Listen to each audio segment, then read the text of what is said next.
Markets are made on the 80% that could go either way. That under the right conditions and circumstances and communication, they will say yes.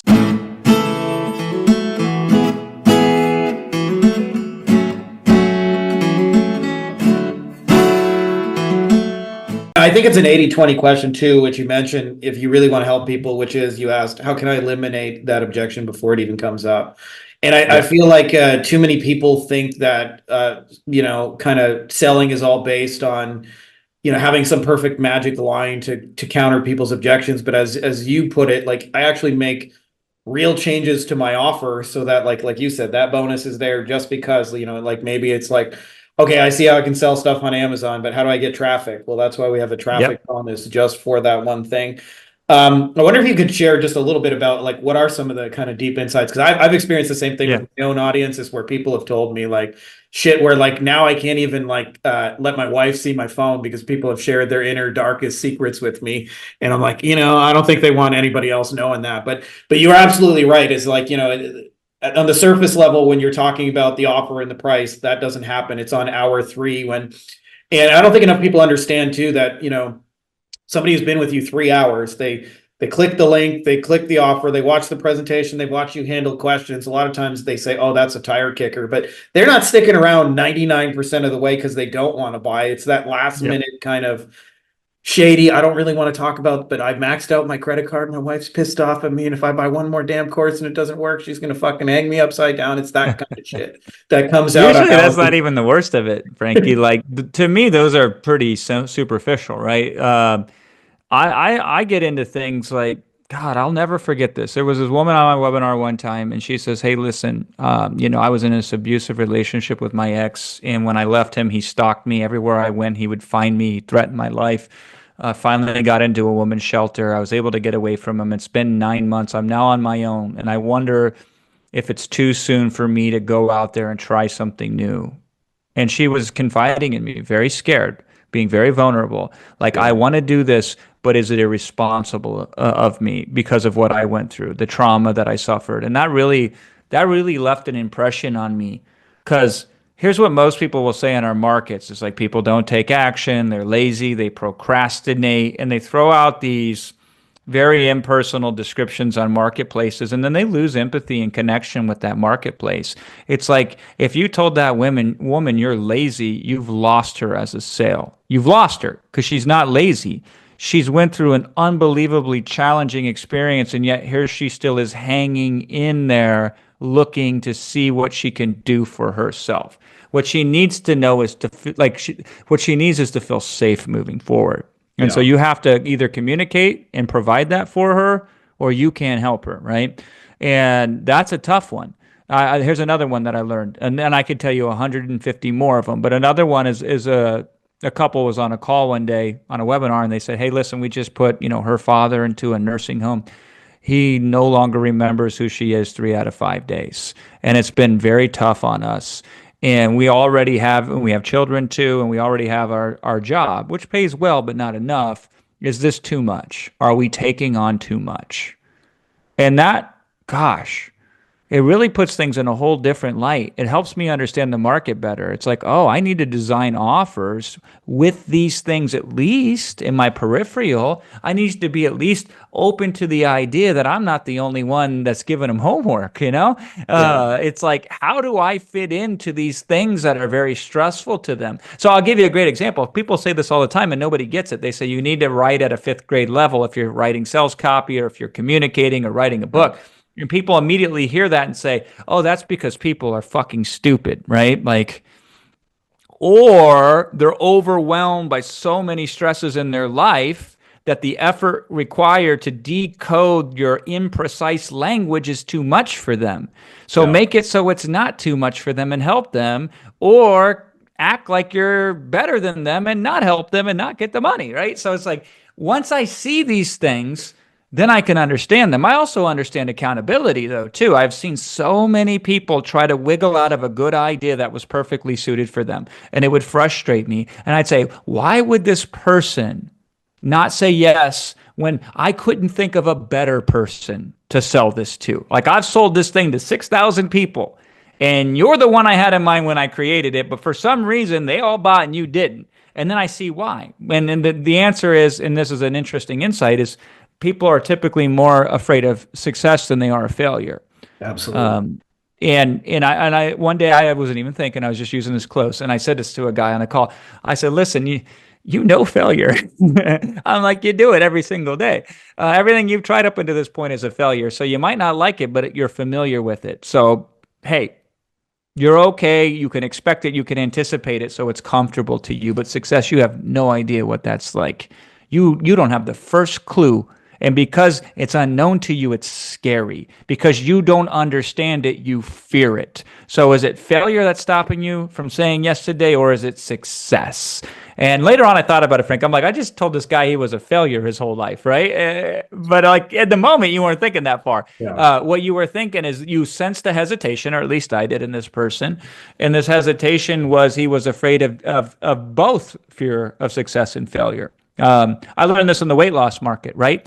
If you take a woman and say you're going to lose all this weight, she's afraid that this diet's not going to work and she's going to be an embarrassment to her family who are going to tell her, I told you so, that kind of stuff. But she's also afraid it will work. And maybe she'll get unwanted advances from men that she doesn't know how to handle. And a lot of women emotionally use their weight as a shield with the world. Emotionally, they're wounded, but physically, at least it puts distance between them Yeah. and another person. It acts as a proxy, right?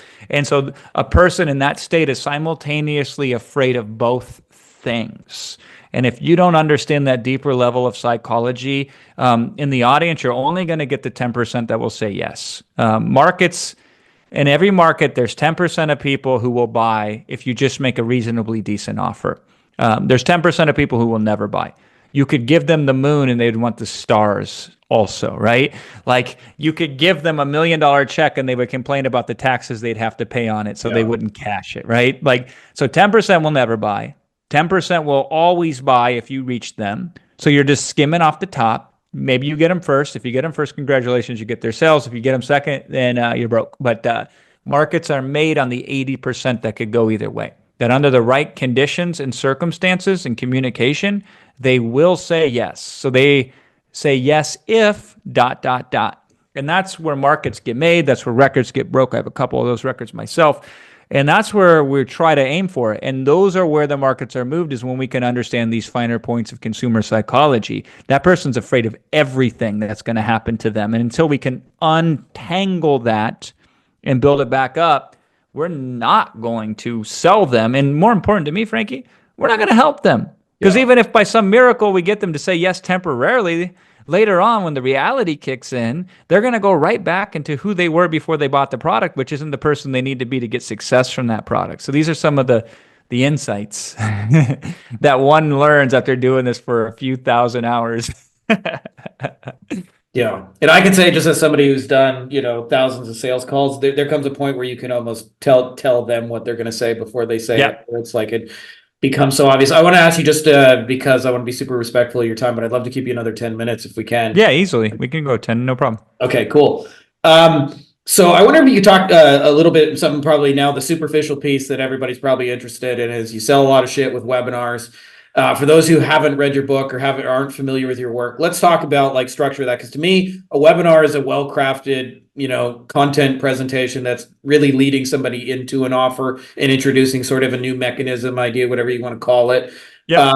But how does one like go about, besides just straight up buying your book, which I'm going to tell them to do at the end? But how did you get really into this, like creating webinars that kind of kicked ass, and what do you look for in like putting these presentations together? Yeah, I mean, a webinar does one of two things. It either makes the sell or moves the sell forward. So in a service-based industry, most of the time I have clients book calls at the ends of webinars. That's how they move the sell forward, especially when you're customizing your offer, especially when you don't want to work with certain clients. So if you're in the service business, the smartest decision you make is not who you work with, it's who you don't work with. Yeah. So webinars can help filter out that. Oftentimes too, the ticket price is so high on some of these services that somebody's got to talk to somebody in person. Like if we're going to hash out a $50,000 contract, generally you can't send them to a Stripe checkout page in order to make that work. But nonetheless, you either move the sell forward or you make the sell on the spot. So the design of the webinar is a one-to-many conversation. So salespeople should love this and be addicted to doing webinars, because instead of talking to people one at a time and making the same presentation over and over and over again, you can put a bunch of them in a virtual room online and make the same presentation to all of them. And there's very little difference, by the way, between the two of them, other than a mentality difference.